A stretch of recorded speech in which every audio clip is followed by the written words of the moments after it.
Hello बच्चों, तो ये मैच्योर स्पर्म का डायग्राम दिया हुआ है। ये स्पर्म 4 पार्ट से मिलकर बना होता है, हेड, नेक, मिडल पीस और टेल। इसके ऊपर वाले पार्ट में एक एक्रोसोम दिया हुआ है, ये हेड का ही पार्ट होता है। ठीक है, ये पूरा स्ट्रक्चर है। अब इसकी इंटरनल स्ट्रक्चर देखें तो आइए देखते हैं। ये इंटरनल ओवरऑल इंटरनल स्ट्रक्चर है स्पर्म की इंटरनल स्ट्रक्चर। नंबर 1 पे यहाँ पे ये ग्रीन कलर की स्ट्रक्चर दिखाई दे रही है, जिसको हमने एक्सियल फिलामेंट बोला है, जो एक टाइप का क्या है, डिस्टल सेंट्रियोल होता है। ठीक है, इसके बाद हम नंबर 2 स्ट्रक्चर पे आए तो ये ऑरेंज कलर की स्ट्रक्चर दी हुई है, जो माइटोकॉन्ड्रिया कहलाता है। एनर्जी प्रोड्यूस करता है, जिससे स्पर्म में मूवमेंट करने में हेल्प होती है। इसके बाद आगे की स्ट्रक्चर देखें तो नंबर 3 नंबर में यहाँ पे आता है अपना कौन सा पार्ट, न्यूक्लियस वाला पार्ट आता है। इस तरीके से देखिए, रेड कलर का पार्ट ये न्यूक्लियस दिया हुआ है।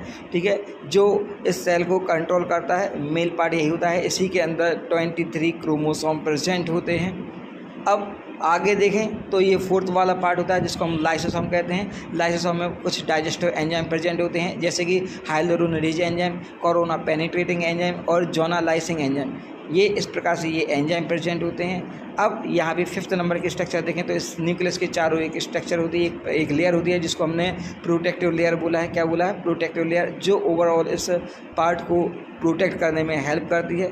अब 6 नंबर पे आएँ तो यहाँ पे 6 नंबर पे न्यूक्लियस में हमने देखे कुछ क्रोमोसोम प्रेजेंट होते हैं, 23 क्रोमोसोम होते हैं। स्पर्म एक हैप्लॉइड सेल होता है, इसी वजह से इसमें 23 क्रोमोसोम प्रेजेंट होते हैं। इसके बाद नंबर 7 वाली स्ट्रक्चर पे आते हैं तो नंबर 7 वाली स्ट्रक्चर को हम एक्रोसोम बोलते हैं, जो हेड वाले पार्ट में ही प्रेजेंट होता है, जो ओवम को पेनिट्रेट करने में हेल्प करती है, या ओवम की डिफरेंट लेयर को ब्रेक करने में इन डाइजेस्टिव एंजाइम की हेल्प से तोड़ेगा।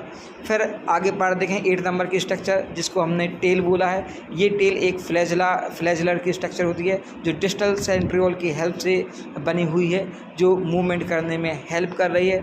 इसके बाद 9th नंबर की स्ट्रक्चर पे आएँ तो यहाँ पे सेंट्रियोल की स्ट्रक्चर दी हुई है। सेंट्रियोल 2 होते हैं, एक तो पास में होता है, जिसको हम प्रॉक्सिमल सेंट्रियोल कहते हैं, एक दूर साइड होता है, जिसको हमने डिस्टल सेंट्रियोल बोला है। ये ग्रीन कलर की स्ट्रक्चर है, जो नेक वाले पार्ट में प्रेजेंट होता है।